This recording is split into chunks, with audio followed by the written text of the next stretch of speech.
Shalom, berjumpa kembali dengan saya Gembala Sidang GPDI Gloriani Amba. Saya yakin dan percaya kita semua adalah orang-orang yang luar biasa dalam Tuhan. Haleluya. Pada kesempatan saat ini saya akan membagi-bagikan makanan rohani dengan tema teguran yang mendatangkan kebaikan. Ya. Teguran yang mendatangkan kebaikan. Firman Tuhan yang akan hendak saya baca di dalam Amsal pasal 19 ayat yang ke-25 pada bagian itu. Dengarkan firman Tuhan. Berbunyi, jikalau orang yang berpengertian ditegur, ia menjadi insya. Saudaraku yang sama dikasih Tuhan, setiap orang pasti pernah melakukan kesalahan atau pelanggaran. Siapapun di dalam muka bumi ini, besar kecil, tua muda, pasti pernah mengalami hal ini, melakukan hal ini.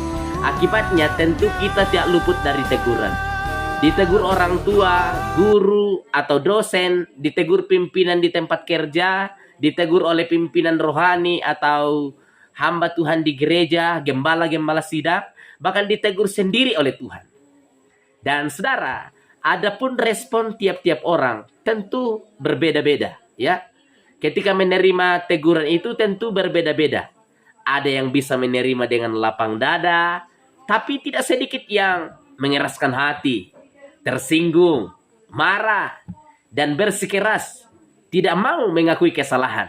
Iya, tidak mau mengakui kesalahan. Dan saudara, teguran Tuhan terhadap umatnya, ya, ada berbagai cara. Ya.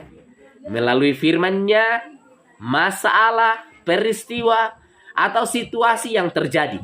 Nah, meski demikian, jangan selalu beranggapan bahwa ketika saudara melihat orang lain sedang mengalami masalah berat atau sakit penyakit, artinya orang tersebut sedang ditegur Tuhan karena telah berbuat dosa.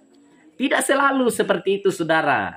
Ya, bila saat ini kita menerima teguran Tuhan dalam bentuk apapun, mari belajarlah untuk tetap mengucap syukur. Karena setiap setiap teguran daripada Tuhan, ingat, selalu mendatangkan kebaikan bagi kita. Membuat hidup kita jauh lebih baik. Memurnikan iman. Dan bukti, ini yang terpenting. Dan bukti bahwa Dia sangat mengasihi dan mempedulikan kita. Haleluya.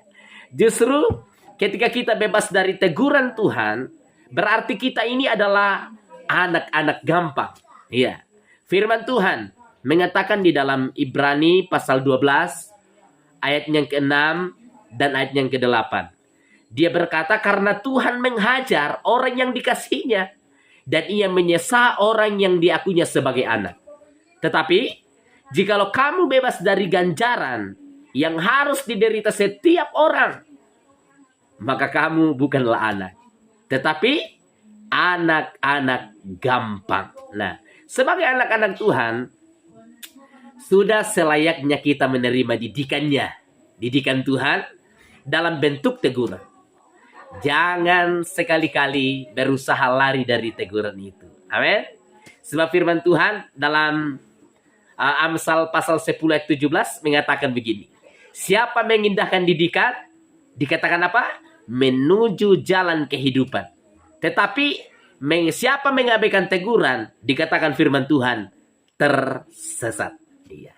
Pastikanlah saudara yang sama dikasih Tuhan, pelajaran dari kisah anak yang pelajaran dari kisah anak yang hilang, yang memilih hidup menurut kehendak sendiri karena ia ingin hidup bebas dari teguran bapaknya. Apa yang ia alami? Keadaannya tidak bertambah baik, malah semakin buruk.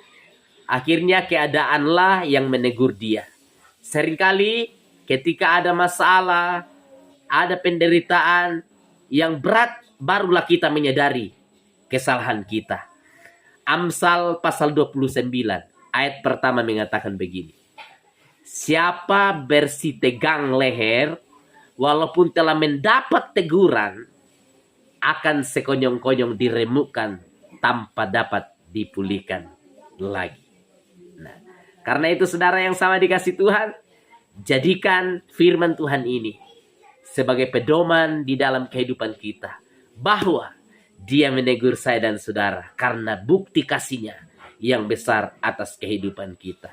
Bukti kasih-Nya yang besar atas kehidupan kita, supaya kita tidak binasa, melainkan kita beroleh kehidupan yang kekal di dalam Dia. Tuhan Yesus memberkati kita semua, dan saya percaya sekarang dan sampai selama-lamanya, bila kita taat pada firman-Nya, mengasihi Tuhan dengan segenap hati, kita akan terus mendapatkan berkat yang luar biasa. Puji Tuhan, Tuhan Yesus memberkati.